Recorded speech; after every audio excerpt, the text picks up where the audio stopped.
Good morning, नमस्कार। कैसे हैं आप सभी लोग? आई होप कि 2 दिन की छुट्टी आप लोग बढ़िया बखूबी इंजॉय कर रहे होंगे। बट मैं 15 दिनों की छुट्टी पे जाने से पहले आप लोगों की छुट्टियां आने वाली खराब ना हो, ज़्यादा हिसाब किताब ना लगाना पड़े, इसलिए एक वीडियो जो है आप लोगों के लिए शूट कर रहा हूँ। और ये समझने की कोशिश करते हैं कि मार्केट में जो नीचे का मोमेंटम पेंडिंग लेग बनी है वो कैसे कैसे प्लान आउट होती दिख सकती है। तो जो भी हमारे नए दोस्त ऐप पर आए हैं उन सभी लोगों से मेरी गुजारिश है, यहाँ पर हम जो कुछ भी बातचीत कर रहे हैं विद रिस्पेक्ट टू ईडब्ल्यूटी यानी इलियट वेव थ्योरी है, और जो कि बहुत ही पावरफुल टूल मानी जाती है मार्केट में आने वाले मोमेंटम्स के प्रोजेक्शन के लिए। तो अगर इस चीज पे आप कोई भी ट्रेड प्लान करना चाहते हैं तो किसी भी फाइनेंशियल एडवाइजर की सलाह पर करें। मेरी यहाँ पर जो भी एनालिसिस है उस पर आपको कोई भी ट्रेड टिप, रिकमेंडेशन, एडवाइस लेने की जरूरत नहीं है। तो अब बात कर लेते हैं दोस्तों, जो कल हमने समझा था कि कैसे डाउ अपने अंतिम पड़ाव में है, कैसे निफ्टी अपनी फाइनल लेग की शूट आउट के लिए खड़ी हुई है, तैयार है, सज्ज है। तो इसमें कोई भी वेव काउंट मिस आउट ना हो, और ऐसा ना हो कि कोई सरप्राइज आपको मिले। जैसा मैंने थंबनेल डिजाइन किया है कि मंडे जो है वो बुल ट्रैप बन सकता है, और वो ब्रेकआउट नहीं फेक आउट हो सकता है। जैसे आप लोग देख रहे होंगे कि 23,800 की एक दीवार खड़ी कर रखी थी मार्केट ने, जिसको तोड़ नहीं पा रही थी, जिसको पिछले 10 दिन से मैं बात करूं ये तोड़ नहीं पा रही थी। 15 मई से 25 मई आ गया और मार्केट इस भाव के ऊपर क्लोजर नहीं दे पाई। So there might be a chance कि स्पाइक इसके ऊपर बने, there might be a chance कि स्पाइक इसके ऊपर बने और वो ब्रेकआउट नजर आए, बट वो फेक आउट होके कन्वर्ट हो जाएगा नीचे। सो आगे बढ़ने से पहले ना दो चीजों को समझ लीजिए, बिल्कुल गांठ बांध लीजिए। अगर स्ट्रक्चर 3 वेव का है तो वो करेक्टिव कहलाता है। मतलब अगर ए बी सी स्ट्रक्चर है तो वो आगे फर्दर कोई इम्पल्स नहीं खड़ी कर सकता है, वो सिर्फ और सिर्फ एक सी वेव जनरेट कर सकता है। ठीक है, 3 वेव के आगे जो स्ट्रक्चर होगा वो एक सी वेव का जा सकता है। मतलब पीछे अगर एबीसी है तो आगे आप 1 2 3 4 4 5 ही ले पाएंगे, और ये पूरा स्ट्रक्चर एक लेग, 2 लेग और 3 लेग में समाप्त हो जाएगा। और अगर स्ट्रक्चर एक होल्डर अगर स्ट्रक्चर 1 2 3 4 5 है तो it is capable of generating another leg of 1 2 3 4 5 impulse. ये अगर स्ट्रक्चर है तो ये फर्दर सिमिलर स्ट्रक्चर क्रिएट करेगा, बड़ा स्ट्रक्चर क्रिएट करेगा, और ऐसे 3 स्ट्रक्चर बनेंगे। मीन्स अगर एक इम्पल्स बन गया तो उसमें थर्ड भी आएगी, फिर उसमें फिफ्थ भी आएगी, वो खाली थर्ड पे नहीं खत्म हो सकती है। तो there is a big difference between the ABC structure, mean 3 leg structure, and 5 leg structure. But both the structure both the structures have to form at the 0 point of the price action. मतलब जो price action जब हमारा start हो रहा है तो वहां initial level पर आपको 5 वेव या 3 वेव जो भी है, अगर इनिशियल में आपको 3 वेव बनी है तो वो आगे पूरा स्ट्रक्चर करेक्टिव जाने वाला है और घूम के नीचे आ जाएगा। और इनिशियल में अगर 5 वेव बनी है तो वो पूरा स्ट्रक्चर आगे इंपल्सिव जाने वाला है, और तब तक नहीं घूमेगा जब तक अपना वो पूरी 5 5 5 यानी 15 इम्पल्सेस खत्म नहीं कर लेता है। Got the point? वापस आते हैं, इस चीज को दिमाग में रखिएगा कि अगर स्ट्रक्चर है, मैं पहले भी बहुत बार बता चुका हूं लेकिन हर बार मुझे बताना पड़ता है क्योंकि मार्केट जब प्राइस एक्शन करती है ना तो हमारे दिमाग से सब कुछ आउट हो जाता है कि भाई क्या है। सिंपल सा फंडा है कि अगर स्ट्रक्चर 3 वेव का है तो वो आगे सिर्फ उसके एक लेग जनरेट करेगा, और अगर स्ट्रक्चर 5 वेव का है तो वो आगे फर्दर उसके 2 लेग और जनरेट करेगा इंपल्सिव। ठीक है, अब आ जाइए इसी फंडे को प्लॉट करने के लिए कहा, चार्ट पे। इसी फंडे को चार्ट पे प्लॉट कर लेते हैं साहब। अगर स्ट्रक्चर इंपल्सिव था जिसे लोग नहीं समझ पा रहे थे एट दिस प्लेस, या नहीं समझ में आ रहा था कि ये 5 है कि 3 है, तभी तो इतना बड़ा ट्रैप बनाया मार्केट ने अगली 5 खड़ी करके। भाई जब तक ये नहीं पल्ले पड़ रहा था कि ये 5 है कि 3 है, तो पल्ले तब पड़ा जब अगली एक्सपेंशन लग गई 5 की, वो भी इतनी बड़ी। ठीक है, समझो चीजों को, कैसे एडवांस में पता रख सकते हैं हम कि 5 है कि 3 है। ठीक, चलो भाई, 5 बनी, फिर अगली 5 और बन गई, तो अभी तो ये एक लेग, ये दूसरी लेग, यानी ये लेग अभी भी ए बी सी है।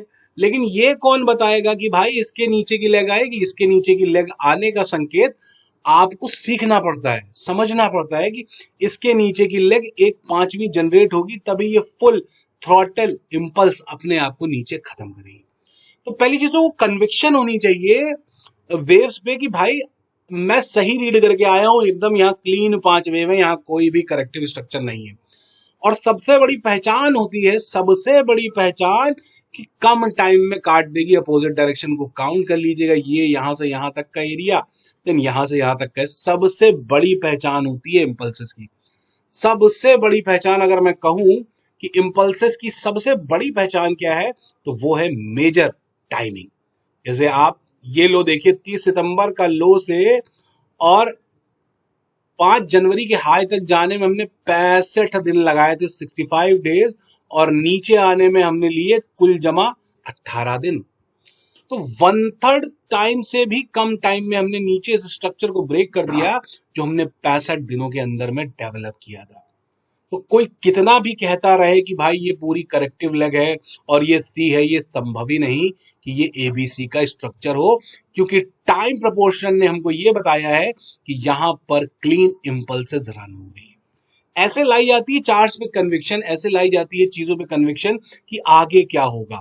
अगर हमें पीछे के स्ट्रक्चर पे कन्विक्शन नहीं है और हम इसे एबीसी मानेंगे, तो हम हर बार वैसे ही ट्रैप होंगे जैसे जनवरी से लेके अभी तक ट्रैप होते आए हैं, या मैं यूं कहूं पिछले साल से अभी तक ट्रैप होते आए हैं, और आगे भी होते रहेंगे। अगर मैं इसको एबीसी मान लूं तो ये मेरी प्रॉब्लम है, ना कि चार्ट की।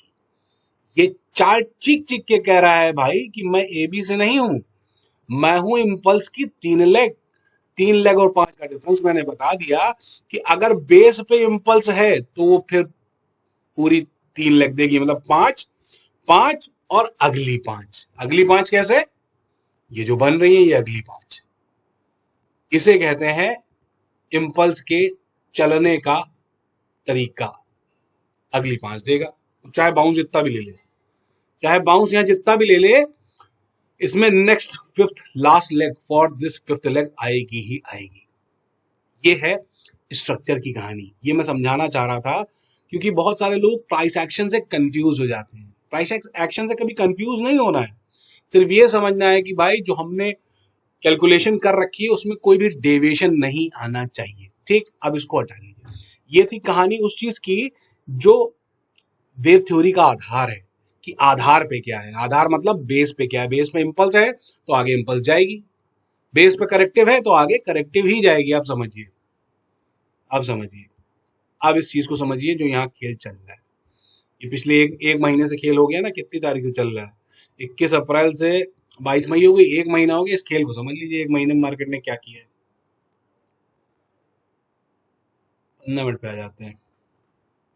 15 मिनट के स्ट्रक्चर में अगर आप ये स्ट्रक्चर रीड करने जाएंगे तो इसमें एक एक वेव आपको रीडिंग करनी पड़ेगी। आप करके रख सकते हैं, लिख के किनारे रख सकते हैं कि भाई कहाँ इंपल्स है, कहाँ करेक्टिव है। ये पूरी क्लीन 5 लेग जनरेट करी निफ्टी ने, कहां से? 21 अप्रैल से। उसके बाद क्या किया? उसके बाद जड़ी एक ए बी सी घूम गई ना नीचे, तो ये ए बी सी हो गई। उसके बाद जड़ दी क्या? एक 1 2 3 4 5। इसके अंदर में अगर आप जाएंगे, बहुत ही माइन्यूट स्केल पे देखेंगे, तो ये पूरी 5 इंपल्सिव लेग है। यानी ये स्ट्रक्चर हो गया 5 3 5 का। परफेक्ट है। ये क्या स्ट्रक्चर कहलाता है? ये कहलाता है एबीसी स्ट्रक्चर। जहां भी 3 वेव हैं, जहां भी 3 वेव है, वो स्ट्रक्चर करेक्टिव इन नेचर हो गया। ठीक, अगर करेक्टिव इन नेचर है तो वो कैसे आगे जाएगा? अगर करेक्टिव इन नेचर है तो 3 वेव स्ट्रक्चर हो गया। वो ज्यादा ज्यादा क्या कर सकता है? एक सी जनरेट कर सकता है, जो कि लग रही है कि हाँ ये सी है। चलो समझ लेते हैं क्या है ये। अगला स्टेप क्या किया मार्केट ने? एक एबीसी जनरेट कर दी। ठीक, 3 वेव के बाद करेक्शन किया 3 वेव में, और फिर जो मार्केट ये आप नीचे देख रहे हैं आई हुई, this is not an impulsive leg, this is again an ABC structure where you will find an impulse over here only 1 2 3 4 and 5। ठीक, तो ये स्ट्रक्चर भी क्या हो गया, करेक्टिव इन नेचर हो गया। अब इतना खेल समझ लीजिए पहले कि यहां पे क्या बना है। आप एक लेग देख रहे हैं 5 लेग में उतरी, देन उसकी करेक्टिव लेग गई, देन 5 लेग में एक वेव नीचे आई, इसे कहते हैं single leg wave one of diagonal. इसे कहते हैं single leg wave one of diagonal, जो कि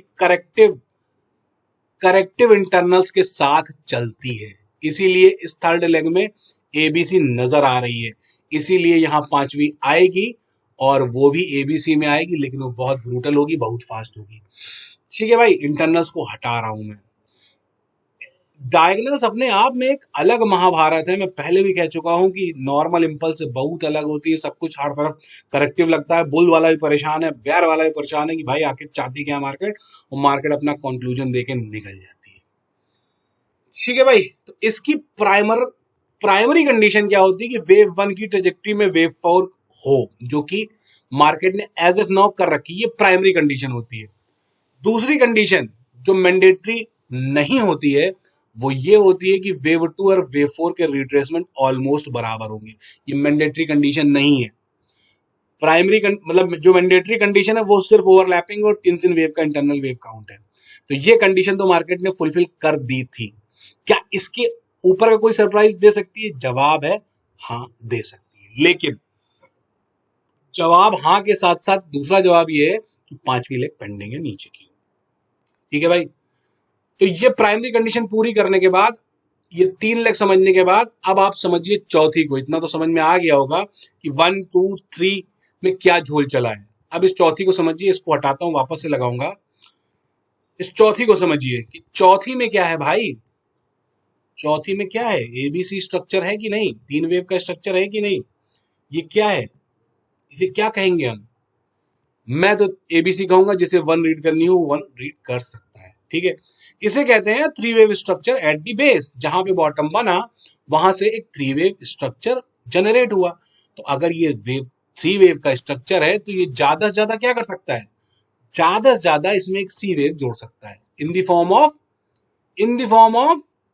1 2 3 4 5, फिर वो चाहे ओवरलैपिंग के साथ ही क्यों ना बनाए।